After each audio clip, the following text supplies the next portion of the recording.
Hello बच्चों, let's read this question. The question says potential energy and kinetic energy of a two particle system under imaginary force field are shown by curves KE and PE respectively in the figure. This system is bound at option first only point A, option second only point D, option third only point A, B and C, and option fourth all points A, B, C and D. तो इस question के अंदर हमें बोला गया है कि to particle system के लिए kinetic energy and potential energy का कर्व दिया गया है। तो हमें फाइंड आउट करना है कि किन पॉइंट्स पर ये बाउंड कर रहा है सिस्टम। तो बात करते हैं की कंसेप्ट की यदि बात की जाए तो की कंसेप्ट के अंदर हम लोग डिस्कस करेंगे कि कौन सी कंडीशन ऐसी होती है जब फोर्स फील्ड से ये सिस्टम बाउंड करेगा या बाइंडेड रहेगा। किसी भी सिस्टम के लिए यदि हमारे पास जो टोटल एनर्जी की जो वैल्यू है ये यदि नेगेटिव आती है तो वो सिस्टम उस फोर्स फील्ड से बाइंडेड होता है।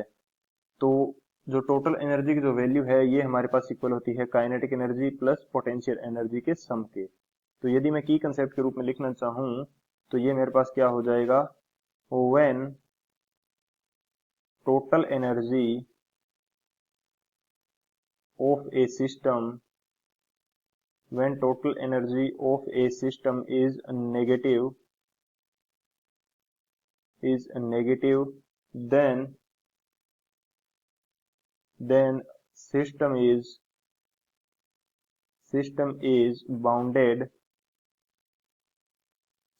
is bounded to that force field।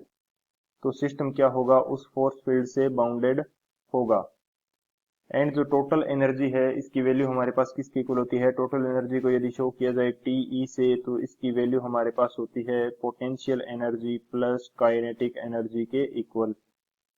PE क्या है, पोटेंशियल एनर्जी, एंड केई हमारे पास क्या है, काइनेटिक एनर्जी। तो इसकी कंसेप्ट से इस क्वेश्चन को सोल्व करते हैं।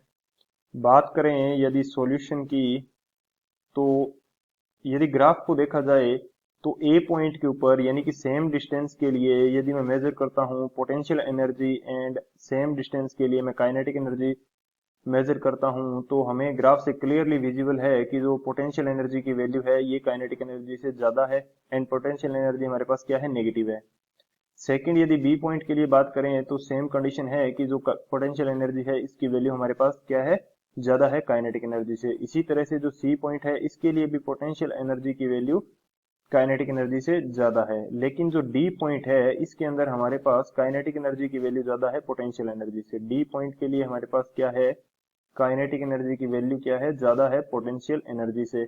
एंड बाकी जो A B and C points है यहाँ पे जो काइनेटिक एनर्जी की वैल्यू है ये पोटेंशियल एनर्जी से कम है। मैं ओनली मैग्नीट्यूड की बात कर रहा हूं जस्ट शो करने के लिए।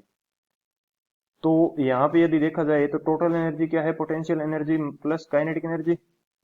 तो टोटल एनर्जी यदि मेरे पास potential energy plus kinetic energy के इक्वल है तो A B and C points जो हैं इनके लिए पोटेंशियल एनर्जी ज्यादा है एंड पोटेंशियल एनर्जी की वैल्यू नेगेटिव के अंदर है। तो जो टोटल एनर्जी हमारे पास आएगी वो किसके अंदर आ जाएगी, ये हमारे पास टोटल एनर्जी नेगेटिव आ जाएगी। कौन से पॉइंट्स के लिए, पॉइंट ए बी एंड सी के लिए। एंड यदि डी पॉइंट की बात की जाए तो डी पॉइंट के ऊपर हमारी काइनेटिक एनर्जी ज्यादा है तो टोटल एनर्जी कैसी आएगी, पॉजिटिव आएगी। ये कौन से पॉइंट के लिए है, only D point, only D point. तो हमारा जो सिस्टम है ये बाउंड कौन से पॉइंट्स पे करेगा, ये हमारा बाउंड करेगा ए बी सी के ऊपर क्योंकि टोटल एनर्जी हमारी आ रही है नेगेटिव। तो अकॉर्डिंग टू की कंसेप्ट जहां पे टोटल एनर्जी की वैल्यू नेगेटिव आती है वहां ये बाउंड करता है उस फिर फोर्स फील्ड से। तो कौन से पॉइंट पे ये बाउंड करेगा, ए बी एंड सी पे। तो कौन सा ऑप्शन हमारे पास करेक्ट होने वाला है, जो थर्ड ऑप्शन है only point A B and C, इस इन तीनों पॉइंट्स के ऊपर बाइंड करेगा। So option third is the final answer. I hope you understood it well. Best of luck, thank you.